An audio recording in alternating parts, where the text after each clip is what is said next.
और चलिए अब आगे बढ़ते हुए लगातार जो सिलसिला है वो चल रहा है आगे, और लगातार हम अपने हर सेशन को आगे बढ़ा रहे हैं। अगला सेशन भी बहुत खास है, जिसका जिक्र थोड़ी देर पहले हो भी रहा था कि आखिरकार जो दिल्ली की हवा है और पानी है, बात उसकी होगी, क्योंकि कहीं ना कहीं जो जिम्मेदार है, जिन पर हमने भरोसा किया है, वो अब हमारे साथ हैं। जी हाँ, श्री मनजिंदर सिंह सिरसा जी के साथ हमारा अगला सेशन। सर प्लीज आइए, और इनके साथ Uday Pratap Singh, senior editor news X, और जो टाइटल है वो है हवा और पानी, दिल्ली का मास्टर प्लान।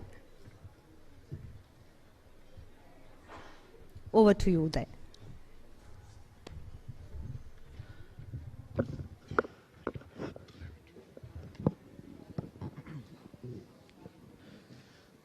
दिल्ली सरकार के एक प्रखर चेहरा मंत्री मनजिंदर सिंह सिरसा हमारे बीच पहुंच चुके हैं। आपका स्वागत है इंडिया न्यूज मंच में सिरसा साहब। धन्यवाद जी, धन्यवाद। बेहद खास सेशन ये होने वाला है, क्योंकि पूरे देश के बारे में हम चर्चा कर चुके हैं, मगर अब बारी है देश की राजधानी के बारे में चर्चा करने की। जिस राजधानी में आज हम इस वक्त मौजूद हैं, जिस राजधानी में ये इंडिया न्यूज मंच का कार्यक्रम हो रहा है, तो 2025 साल के शुरुआत में दिल्ली में चुनाव हुए थे सिरसा साहब। इस चुनाव में बहुमत भारतीय जनता पार्टी को मिली। आम आदमी पार्टी की सरकार जो लगातार जीत रही थी, वह इस बार हार गई। बाहर निकाल दिया दिल्ली वासियों ने आपके विकास के एजेंडा की वजह से। इस एक साल में, क्योंकि अब साल का अंत होने वाला है, हालांकि आपका 1 ईयर अभी भी बाकी है, बट इस साल में अब तक क्या विकास कार्य आप पूरे कर पाए हैं? अब तक जो प्रॉमिसेस आपके थे, जो वायदे थे, वो कितनी हद तक पूर्ण हो पाए हैं? धन्यवाद आपका। दिल्ली देश की राजधानी है और दिल्ली के ऊपर सभी मीडिया से लेकर दुनिया की ज्यादा नजरें रहती है। अच्छी बात है, हमें भी काम करने का उसी तरीके से मौका मिलता है। मैं बताना चाहता हूं, दिल्ली के अंदर 10 महीनों में जो कुछ हुआ अद्भुत है, और अगर ना हो तो आप मेरे सवाल में जरूर बोल दीजिएगा कि आप नहीं मानते। मैं आपको बताना चाहता हूं, जो कूड़े के पहाड़ आप देखा करते थे, जो दिल्ली की पहचान बन चुके थे, दिल्ली की रेखा गुप्ता जी की सरकार ने मात्र 10 महीनों में 202 एकड़ के कूड़े के पहाड़ थे।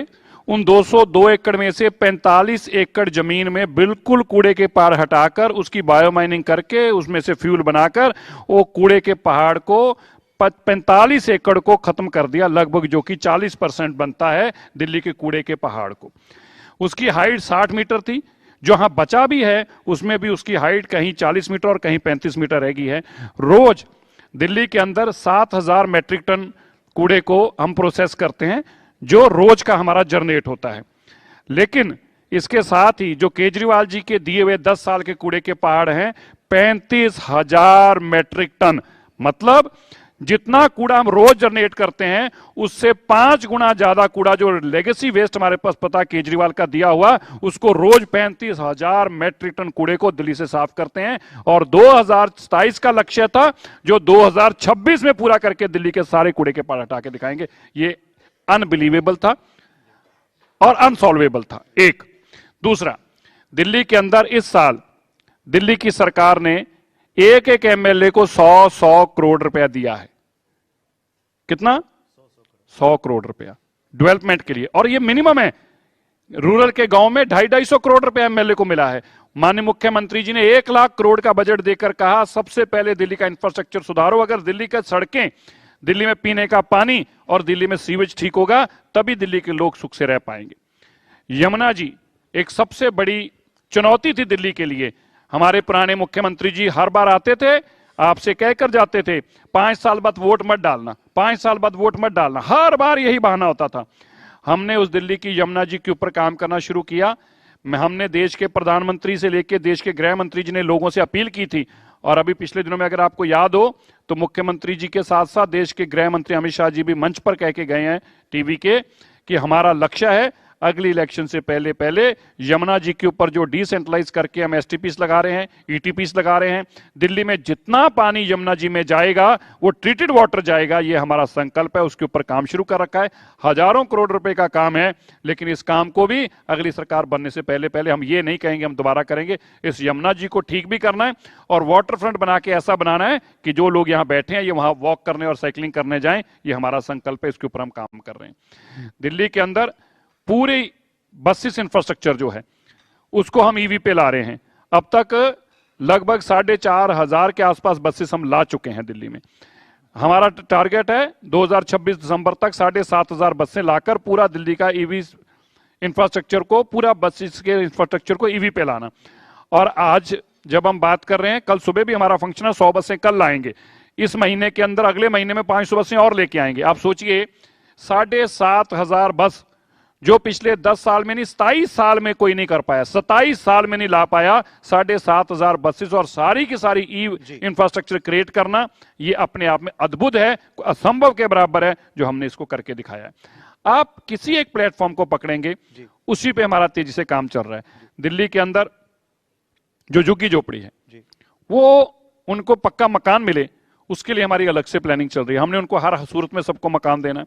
दिल्ली के अंदर जो लोग गरीबी रेखा से नीचे रह रहे हैं, आज उनके लिए बहुत बड़ी चुनौतियां हैं, और वो चुनौतियों को अगर हम एड्रेस नहीं करेंगे तो दिक्कत दिल्ली के साधारण लोगों को भी आएगी। अगर उनका कूड़ा से, वेस्ट से लेकर कुछ भी सिचुएशन अराइज होगी तो दिल्ली के आम नागरिक को भी तंग करती है। और दिल्ली का पोल्यूशन जो आज सबसे बड़ा सुर्खियों में है, पिछले 11 साल तक आम आदमी पार्टी ने इस बीमारी को रखा, उससे पहले कांग्रेस ने 15 साल तक कोई नहीं कर पाया।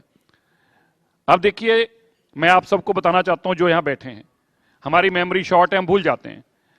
आज जब हम बात कर रहे हैं, आज 350 AQI है, लेकिन पिछले साल आज ही के दिन 450 AQI था।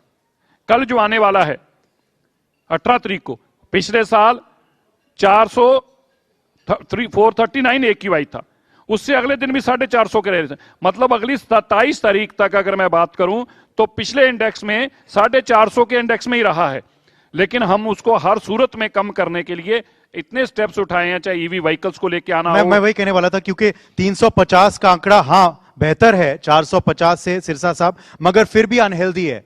तो ये 350 को आप कैसे अधिक और घटाएंगे और शीघ्र गति से घटाएंगे, क्योंकि हमें ये नहीं चाहिए कि 11 और साल लग जाए। देखिए, जब आप भी टीवी चैनल चलाकर लाए होंगे तो एक ही दिन के अंदर आपके सारे सब्सक्राइबर नहीं बने होंगे, टाइम लगा होगा ना। हाँ, लेकिन आपने मेहनत की और आपने टीवी को यहां पर ला दिया कि आज हम आपके चैनल पर बोलने के लिए आ रहे हैं, हमसे बड़े देश के नेता बोलकर जा रहे हैं, ये आपकी हिम्मत है। इसी तरह हम भी आपको बताना चाहते हैं कि हम भी उसी तरह ही काम कर रहे हैं। पहले मैंने आपको बताया तीनों प्रॉब्लम का हल, सोल्यूशन। जो दिल्ली के अंदर पोल्यूशन है, ये पहले आपको मानना पड़ेगा। मैं जब भी टीवी पे जाता हूं मेरा पहला सवाल यही होता है, मेरा आपसे भी सवाल है, और ये जो हम बात कर रहे हैं वन साइडेड नहीं होनी चाहिए, ये टू वे कम्युनिकेशन होनी चाहिए। पहले बताइए, पिछले साल इससे ज्यादा पोल्यूशन था या नहीं था? नहीं, आप हमसे सवाल पूछते तो हमें भी तो हक होना चाहिए, चाहे एक पूछने का ही हो 10 के मुकाबले। अगर आपने कहा कि आज 450 था पिछले साल, तो हाँ बेहतर तो हुआ। तो ये इंडेक्स में है, तो हम ऐसा नहीं है कि पूरा का पूरा एक दिन में खत्म हो सकता है। तो क्या करना कूड़ा खत्म करने के लिए पोल्यूशन को? 4 चीजों का पोल्यूशन है दिल्ली में। व्हीकलर पोल्यूशन है दिल्ली में, कंस्ट्रक्शन पोल्यूशन है डस्ट का दिल्ली में, इंडस्ट्री पोल्यूशन है दिल्ली में, और चौथा जो कूड़ा का हमारा वेस्ट का पोल्यूशन है। इन चारों के ऊपर काम कर रहे हैं। व्हीकलर पोल्यूशन के लिए जैसे मैंने बताया कि सारा इंफ्रास्ट्रक्चर ईवी पे लेके आ रहे हैं, सारी गाड़ियों के नॉर्म्स को फिक्स करके दिल्ली के अंदर बाहर स्टेज 6 की गाड़ियां ही रजिस्टर हो पाए, इसके लिए जो काम कर रखा है उसको और मुस्तैदी से करने का काम कर रहे हैं। दिल्ली के अंदर इतना ईवी स्टेशन, चार्जिंग स्टेशन लगा रहे हैं कि हर किसी को अच्छा लगे गाड़ी खरीदना। और मुझे बताते हुए बड़ा फक्र हो रहा है और बड़ा गर्व हो रहा है और बड़ी खुशी हो रही है कि पिछले कई सालों को मिलाकर 3.5 लाख गाड़ियां दिल्ली में ईवी रजिस्टर हुई थी, लेकिन 10 महीनों के अंदर अंदर 4.5 लाख गाड़ियां ईवी की दिल्ली में रजिस्टर हुई हैं। ये दिल्ली के लोगों में बदलाव लाने में कामयाब इंफ्रास्ट्रक्चर के चलते। दिल्ली के कूड़े को हटाने के लिए दिल्ली के अंदर एक भी टन कूड़ा ना रहे, एक भी जगह पे कूड़ा ना रहे, ये एमसीडी से काम कर रहे हैं। एमसीडी को पिछली सरकारें पैसा देने से इनकार करती थी, झगड़ते थे। हमने पिछली सरकारें 8,000 करोड़ रुपए देती थी, 7800 करोड़ रुपया, इनफैक्ट 7,800 करोड़ रुपया।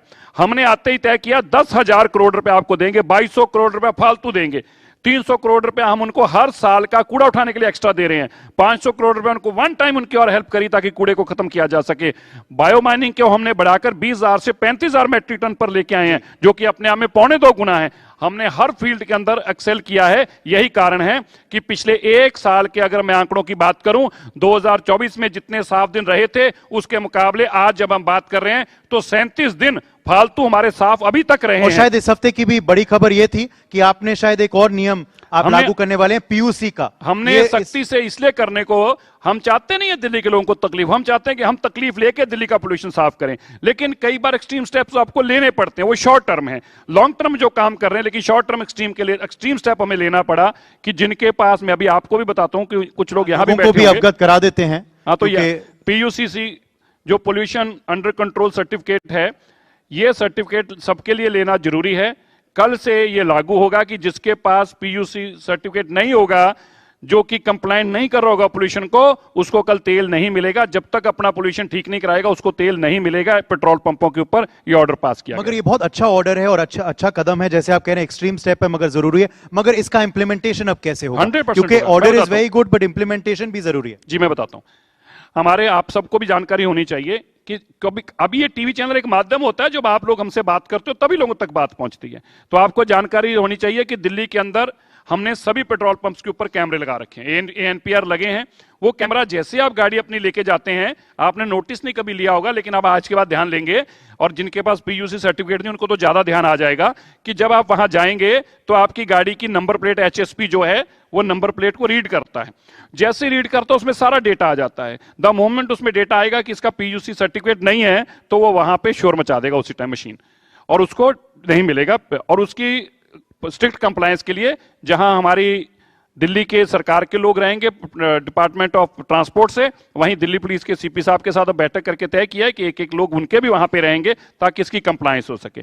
इसके साथ ही दिल्ली के अंदर अब के टाइम पे कंस्ट्रक्शन बैन है, इसलिए दिल्ली के बाहर से जो मदरपुर आता है, जो रेता आता है, उसके ऊपर बैन कंप्लीट लगाया गया। कोई भी गाड़ी बाहर से अगर रेता मदरपुर लेके आएगी, जो कि बहुत बड़ा कारण बनता है पोल्यूशन का, उसके ऊपर भी सख्त कार्रवाई की जाएगी। और तीसरी बड़ी बात, दिल्ली के बाहर से आने वाली जो भी बाहर दिल्ली रजिस्टर्ड गाड़ी, नॉन दिल्ली रजिस्टर्ड व्हीकल, जो गाड़ी दिल्ली में नहीं रजिस्टर हुई, दिल्ली के बाहर की किसी भी स्टेट की गाड़ी अगर दिल्ली में आएगी, वो गाड़ी कल से भारत स्टेज 6 कंप्लायंट होनी चाहिए। अगर भारत स्टेज 6 कंप्लायंट नहीं होगी तो दिल्ली की किसी भी स्टेट की गाड़ी दिल्ली में एंटर नहीं कर पाएगी। दिल्ली में आप आओ, साफ सुथरी गाड़ी में आओ, अपना पोल्यूशन मत कमाओ और वापस चले जाओ तो बड़ी खुशी की बात है। दिल्ली में आओ और पोल्यूशन साथ में लेके आओ तो दिल्ली में आपकी एंट्री नहीं होगी। और ये ऑर्डर ग्रैब 4 के तहत है या अलग ऑर्डर है? ये और ऑर्डर इसकी कोई सीमा है, समय सीमा है? इसमें ग्रैब सीएक्यूएम तय करता है, ये ऑर्डर दिल्ली की सरकार ने तय किया है। एक और मैं सवाल पूछना चाहूंगा आपसे, क्योंकि वह कहते हैं ना कि आप छोटे नहीं बन जाते माफी मांगने से, तो आपने सॉरी कहा, उस सॉरी की क्या वजह थी अभी इसी हफ्ते, शायद कुछ ही दिन पहले ही सिरसा साहब, और इस सॉरी को लेकर जो राजनीति छिड़ी है, प्रियंका गांधी कहते हैं ये क्या मजाक है, सिरसा साहब क्यों अपोलोजाइज करें? आम आदमी पार्टी भी इस तरह की बयानबाजी कर। देखिए, पहली बात, प्रियंका गांधी का बात बिल्कुल ठीक है, राहुल गांधी की बात बिल्कुल ठीक है, गांधी परिवार को मैं सही मानता हूं, आप उनको गलत मत बोला करो। वो तो हमारे 8000 सिख मरवा के भी कभी गलती नहीं मानी, उनको गलती के मैंने नहीं पता। वो एक एरोगेंट परिवार में पैदा हुए लोग हैं, वो राजशाही परिवार में पैदा हुए लोग हैं, उनका मुकाबला हमसे तुलना करोगे तो वैसे ही आप फेल हो जाओगे। इसलिए उनको तो इस दायरे में से बाहर रहने दो, माफी वर्ड का उनको पता भी नहीं। और मैं आपको बताता हूं, जिस भाषा में अपनी फैमिली में बात करते हैं ना, उसमें इटालियन में क्या पता भाषा को सॉरी कहते हैं, वो वर्ड भी उनको बच्चों को कभी सिखाया नहीं गया होगा, सो उनको छोड़ दीजिए। लेकिन मैं दूसरी बात बताना चाहता हूं, मैंने बताया कि 11 साल की बीमारी आम आदमी पार्टी की दी हुई है, उस बीमारी देकर हमें गए हैं और बीमारी देने वाले आज प्रोटेस्ट कर रहे हैं। इससे बड़ी बेशर्मी की इंतहा क्या हो सकती है? जिसने जख्म दिए हैं वही उन जख्मों पे हंस रहा है, ये उनकी सबसे बड़ी बेशर्मी की हार है। और मुझे इस बात का दुख और खेद है कि परसों अरविंद केजरीवाल जी का मैं ट्वीट देख रहा था, 10 साल जिसने दिल्ली की सत्ता को एंजॉय किया हो, 1 घंटा सत्ता के बिना नहीं रह पाई, जैसे ही हारे पंजाब में जाके सत्ता एंजॉय करने पहुंच गए, दिल्ली में कब आए? परसों जब को मूवी देखने आए थे, चुप्पन चुप्पी, क्या मूवी थी वो? नहीं, चुप्पन चुप्पी थी, मूवी का नाम भी ऐसा ही था कुछ, जैसा उनका अपना कर। तो ये लोग तो इसलिए आते हैं दिल्ली में। आपने उनकी लाइफ का पिक्चर तो नहीं बना दिया इस पे? नहीं, मैं तो आपको उनकी सिचुएशन बता रहा हूं कि वो यही मूवियां देख सकते हैं। दिल्ली में आके उन्होंने एक बार कभी चिंता नहीं की, ना उन्होंने दिल्ली के लोगों की चिंता की, ना पोल्यूशन की चिंता की। कम से कम बड़ा दिल करके एक बार कहते कि मैं 10 साल में नहीं कर पाया, मैं इस नौजवानों की टीम को शाबाशी देता हूं कि कम से कम मेरी दी हुई बीमारी के ऊपर काम करने का काम कर रहे हैं। मुझे लगता, हमें बारे में भी लगता कि कम से कम सही मैनों में दिल्ली की चिंता करते हैं। ये लोग तो दिल्ली को छोड़कर भाग गए। इसलिए मैं आज फिर कहना चाहता हूं, 10 साल की दी हुई बीमारी पे हम काम कर रहे हैं। ना हम फेल हैं ना होंगे। हम आपको ना फेल वाली शक्ल किसी को देखनी पड़ेगी। हम आपसे वादा करके गए थे और आज फिर वादा करते हैं, दिल्ली को निरंतर सफाई की दौर लेके जा रहे हैं और आने वाले सालों में दिल्ली को इस बीमारी से मुक्त हम करेंगे। जिसको 15 साल कांग्रेस ना कर पाई, 10 साल 11 साल आम आदमी पार्टी ने कर पाई, हम कोई बहाना नहीं लगा एक और इनोवेटिव हम बहाना नहीं लगा रहे। एक और इनोवेटिव स्टेप जिसको आप इस साल लेकर आए थे वो क्लाउड सीडिंग का था जी, बट लेके आए कहीं ना कहीं अभी भी है। अभी भी है। हाँ। वही मैं कहने वाला था कि क्या क्लाउड सीडिंग दोबारा अटेम्प्ट किया जाएगा जब परिस्थिति बने? जी देखिए, मेरे को तो बड़ा दुख और खेद है, 10 साल तक आम आदमी पार्टी कहती रही हम करेंगे करेंगे करेंगे, और हमने तो करके दिखाया। ये कोई छोटी उपलब्धि नहीं है। आज आपको मैं जरूर कहना चाहता हूं, आप दिल्ली के लोग सुन रहे हो, दिल्ली के अंदर पहले एक एयरक्राफ्ट को अरेंज करना, फिर उसको मॉडिफाई करना। ऐसा नहीं है कि क्लाउड सीडिंग कोई जहाज में से पत्ते फेंकते हैं, उसके ऊपर इक्विपमेंट लगते हैं, उसको मॉडिफाई किया, मॉडिफाई करा के फिर उसकी परमिशन लेनी, परमिशन लेके फिर दिल्ली के अंदर उड़ाने की परमिशन लेनी। ऐसी कितनी सैकड़ों ऑर्गेनाइजेशन से परमिशन लेनी पड़ती है। ये सारा कुछ हमने आईआईटी कानपुर के साथ किया और मुझे फक्र हुआ उस दिन जिस दिन आईआईटी कानपुर के डायरेक्टर ने टीवी पे आके कहा कि हम पुरानी सरकार के पास जाके रोज दरवाजा खटखटाते थे, उन्होंने कभी हमारी बात नहीं सुनी। जब हमें पता लगा सिरसा जी, हम सिरसा जी के पास गए, उन्होंने घंटों के अंदर हमें सारी परमिशन लाके दी। क्या आईआईटी कानपुर जो काम कर रही है, अगर वो काम कर रहे तो आप उनको भी फेलियर बताएंगे? क्योंकि आपकी खुद की सोच इतनी छोटी है। और हमसे पूछते हैं कि क्लाउड सीडिंग कब होगी, बरसात क्यों नहीं करा रहे? अरे भाई, मैंने उन अनपढ़ों को बताने की कोशिश की है कि क्लाउड सीडिंग में 2 वर्ड हैं। क्या क्या है बताएं जी। तो क्लाउड सीडिंग का मतलब क्या है? पहले क्लाउड होगा तो सीडिंग होगी। अब मैं उनको कैसे बताऊं ये बात कि जिनको यही नहीं समझ में आ रहा, बिना क्लाउड के कह रहे हैं सीडिंग कर दो, मैं उनको क्या समझाऊं? इसलिए बिल्कुल नहीं लेके नहीं आए थे, आज भी है। जब क्लाउड होंगे तो सीडिंग भी होगी, और सीडिंग भी होगी तो हम दिल्ली के लोग कहते हैं बरसात भी होगी, और बरसात होगी तो पोल्यूशन भी कम करके। अच्छा, एक और कटाक्ष वो लगाते हैं आप पे कि कहते हैं कि आप कह रहे हैं बेहतर स्थिति है इस वक्त और इतने साफ और स्वच्छ दिन रहे हैं। वो कह रहे हैं कि इसकी वजह यह है कि आप मशीन बंद कर देते हैं दिवाली की रात को। आप जो AQI मशीन है उस पर स्प्रिंकलर। शुक्र है उन्होंने ये नहीं कह दिया कि इसकी वजह यह है कि केजरीवाल जी दिल्ली से बाहर चले गए हैं। मुझे लगा आप ये वजह बताने लगे हैं। देखिए, ऐसा है, कोई झूठ इनका इंतहा जितना बोल सकता हो, क़यामत जितना कोई झूठ बोल सकता हो, उसका नाम केजरीवाल और कंपनी है। आपको बताते हुए मुझे हर्ष हो रहा है और मैं सोच रहा हूं कि आप लोग भी रोज सुन के क्या कहते होगे, यार इतना झूठ को बोल सकते हैं। जितने एक्वे स्टेशन लगे हैं ये सारे आम आदमी पार्टी ने लगाए हैं। ये लोकेशन भी आम आदमी पार्टी की है, ये इक्विपमेंट भी आम आदमी पार्टी के दौरान लगाए हैं। और इन स्टेशंस के बाहर खड़े होकर कह रहे हैं, देखिए ये पेड़ों के नीचे लगा दिया, देखिए ये जंगल में लगा दिया, देखिए ये हरे पार्क में लगा दिया। अरे हरा था, नीला था, आप ही ने तो लगाया है। दूसरी बात, ये इक्विपमेंट्स जो हैं ये उनके लगाए हुए हैं और सुप्रीम कोर्ट मॉनिटर हैं, और ये ना कोई इनको सर टेम्परिंग कर सकता है, ना कोई करने की स्थिति में है, ना ही किसी को करनी है। और किस लिए करनी है? दिल्ली का AQI तो सुप्रीम कोर्ट भी मॉनिटर करता है, और ये केवल झूठ की राजनीति करते हैं, झूठ बोलने का काम करते हैं। मुझे दुख इस बात का है, आप नहीं ठीक कर पाए ना कर पाए, लेकिन कम से कम झूठ तो आपको नहीं बोलना चाहिए, लोगों को बेवकूफ तो नहीं बनाना चाहिए। जी, बहुत ही संक्षेप में, क्योंकि अब समय कम है, एक और इनोवेटिव कदम। बारी आई तो समय कम हो गया आपके पास। नहीं सिरसा साहब, आपके पास समय, आपके लिए समय है। एक और इनोवेटिव जो आप स्टेप ले रहे हैं और कदम ले रहे हैं उसके बारे में पूछना चाहूंगा, ट्रैफिक को लेकर, क्योंकि ट्रैफिक भी समस्या है दिल्ली में। आपने शायद कुछ हॉटस्पॉट्स आइडेंटिफाई किए हैं, कुछ कार पूलिंग की बात करें, कुछ नए ऐप के बारे में बात करें, बताना चाहेंगे? तो मैं बताना चाहता हूं, पहले तो एक इंटीग्रेटेड ट्रैफिक प्लान बन रहा है दिल्ली के अंदर, उसके तहत सारी ट्रैफिक की कनेक्टिविटी बन जाए।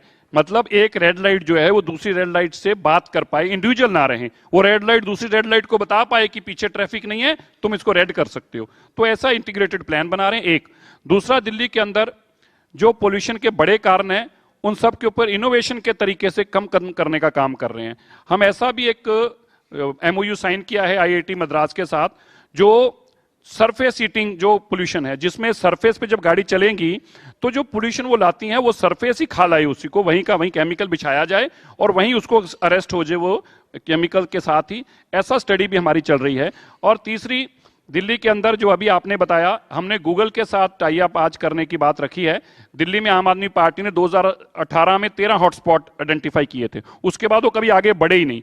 हमने 62 ऐसे हॉटस्पॉट्स आइडेंटिफाई किए और फर्दर हम 100 और नए हॉटस्पॉट्स आइडेंटिफाई करने के लिए गूगल मैप्स के साथ टाई अप करने जा रहे हैं। आज गूगल मैप्स ने हमें इसकी सारी जानकारी दी है। हम उनके साथ एक MOU साइन करने जा रहे हैं जिसके तहत दिल्ली में कहां कितना ट्रैफिक जाम हो रहा है और उसके क्या क्या कारण है और उसको कैसे हटाया जा सकता है, ऐसे सारे हॉटस्पॉट्स को आइडेंटिफाई किया जाएगा।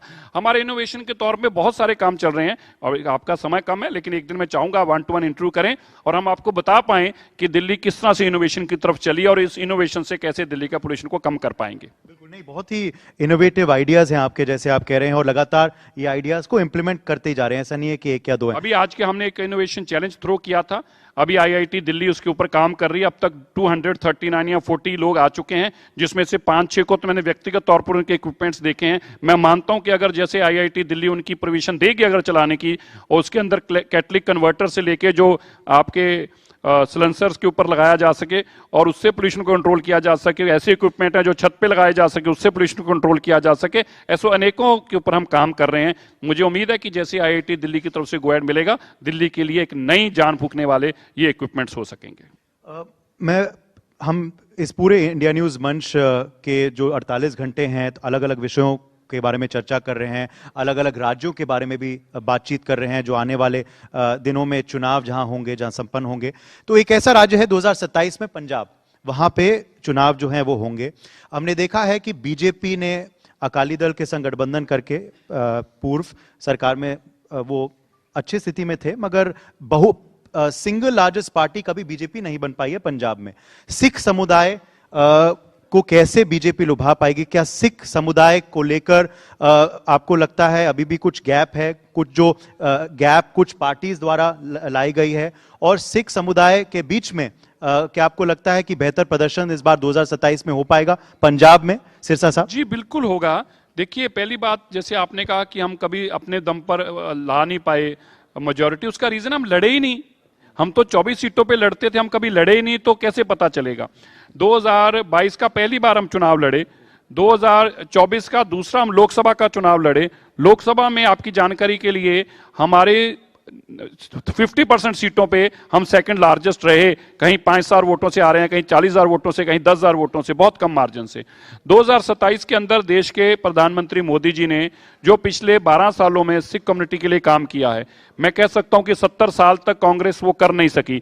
अब बताएं, छोटे साहिबजादे गुरु गोबिंद सिंह जी के छोटे लाल, जिनको नाम दुनिया पे पहुंचाने के लिए देश के प्रधानमंत्री ने एक राष्ट्रीय दिवस घोषित किया, वीर बाल दिवस। उसका कारण क्या है कि देश के तमिलनाडु से लेके हिमाचल तक, आंध्रा से लेके बंगाल तक, हर बच्चे को पता होना चाहिए कि साहिबजादे कौन थे। हमारा देश का नौजवान युवा, उसके अंदर कैसे नई ताकत आएगी जब वो जानेगा बाबा जोरावर सिंह और बाबा फतेह सिंह कौन थे। देश के प्रधानमंत्री ने तय किया। गुरु तेग बहादुर जी का 400 साल प्रकाश पर्व लाल किले पे देश के प्रधानमंत्री ने मनाकर लाल किले से देश को संबोधित किया। इसी तरह 350 साल शहादत को लाल किले से मनाकर पूरे देश को बताना किया। देश के अंदर 1984 के सिख कत्लेआम के लोगों को पहली बार किसी ने गिरेबान से पकड़कर जेल में डालने का काम किया है, वो देश के प्रधानमंत्री नरेंद्र मोदी हैं। देश के अंदर किसी ने पहली बार ये जुर्रत की, बजाइए ताली, जोर से बजाइए, आहिस्ता क्यों बजा रहे हैं?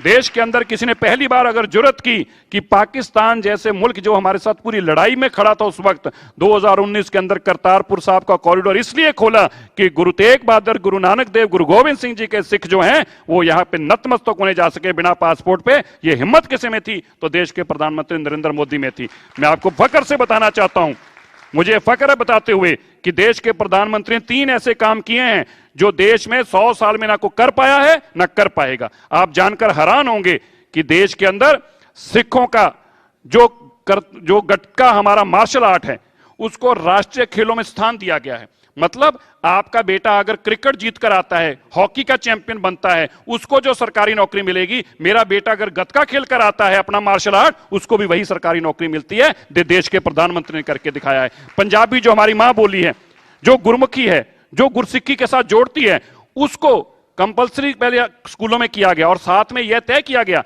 कि अगर आपका बच्चा डॉक्टर बनना चाहता है और इंजीनियर बनना चाहता है, वो पीएमटी का टेस्ट, वो जी का टेस्ट जो है वो गुरुमुखी में पास करके डॉक्टर इंजीनियर बन सकता है। अगर आपका बच्चा नौकरी लेना चाहता है पैरामिलिट्री फोर्सेस में, उसको अंग्रेजी में या हिंदी में बेच देने की जरूरत नहीं है, वो मां बोली पंजाबी में भाषण पढ़कर और उसी में नौकरी हासिल कर सकता है। देश के मोदी जी ने यह देना किया है। मुझे यकीन है पंजाब के लोग इस बात को समझते हैं और इस बार 2027 में इन भावनाओं की कदर करते हुए वो देश के प्रधानमंत्री मोदी जी का साथ देंगे। पर आपकी निजी राय क्या है कि आप बीजेपी को अकेले जाना चाहिए पंजाब में या फिर दोबारा शिरोमणि अकाली दल के साथ देखिए, मेरी गठबंधन निजी राय, मैं एक पार्टी का मेंबर हूं, इसलिए मेरी निजी राय कोई मैटर नहीं करती।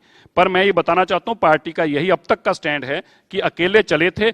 पिछले 2024 में भी अकेले लड़े थे, 2022 में भी अकेले लड़े थे और 2027 में भी अकेले लड़ेंगे। ऐसी पार्टी की सोच है। बाकी पार्टी जो निर्णय करेगी हम सब उसके साथ हैं। मेरी इंडिविजुअल कोई राय नहीं है। जो पार्टी की राय वो मेरी राय है। धन्यवाद। आखिरी सवाल, अभी आपने ये तो कह दिया कि केजरीवाल साहब को पिक्चरों का शौक है, आजकल पिक्चर देख रहे हैं। शौक उनको बहुत कुछ है, बाकी मैं मंच पे बोल नहीं सकता। चलिए ठीक है। छुपन छुपाई या जो भी पिक्चर का नाम था, एक और पिक्चर आजकल चल रही है धुरंधर, वो देख पाए आप? मैंने देख के आया और बड़ी दमदार मूवी है और ऐसी मूवी है कि एक बार फिर देखने जाऊंगा। मेरे देश का गौरव है और मुझे बड़ा फक्र है उसके ऊपर। मैं खुद उनमें से हूं। मैं हमेशा कहता हूं कि मैं अपने देश के लिए जान दे भी सकता हूं और जान ले भी सकता हूं। मैं अपने तिरंगे के लिए जान दे भी सकता हूं और ले भी सकता हूं। और मूवी में अंदर जब देखा तो हमारा सीना चौड़ा हो गया कि हमारे देश के नौजवान ऐसे हैं और ऐसी ताकत रखते हैं। और सबसे बेस्ट एक्टिंग किसकी लगी उसमें? अब वो सारे को बाकियों को नाराज क्यों कराने लगे? सभी बहुत अच्छे कर रहे थे। अक्षय खन्ना या रणवीर सिंह? अब देखिए, फिर कभी मंच पे वो मिल जाएंगे तो कहेंगे मेरा नाम क्यों नहीं लिया था। तो मेरे को लगता है कि सबने अपने अपने किरदार जो उनके पास था उस किरदार में उन्होंने बेस्ट एक्टिंग की है, मैं ये जरूर कह सकता हूं। इसलिए आपकी पार्टी का नारा है सबके साथ, सबका सबका साथ, विश्वास, सबका विकास, सबका विश्वास, सबका प्रयास भी। धन्यवाद। Thank you so much Manjinder Singh Sirsa, thank you very much और बहुत बहुत शुक्रिया। और उम्मीद करते हैं ये जो कदम आप ले रहे हैं एक बार ये काम आए। जोरदार तालियां। बहुत ही बेहतरीन ये सेशन था और ऐश्वर्या पंडित जी हमारे साथ, chairperson the Sunday guardian foundation. For more such videos, subscribe to the NewsX YouTube channel, hit the bell icon.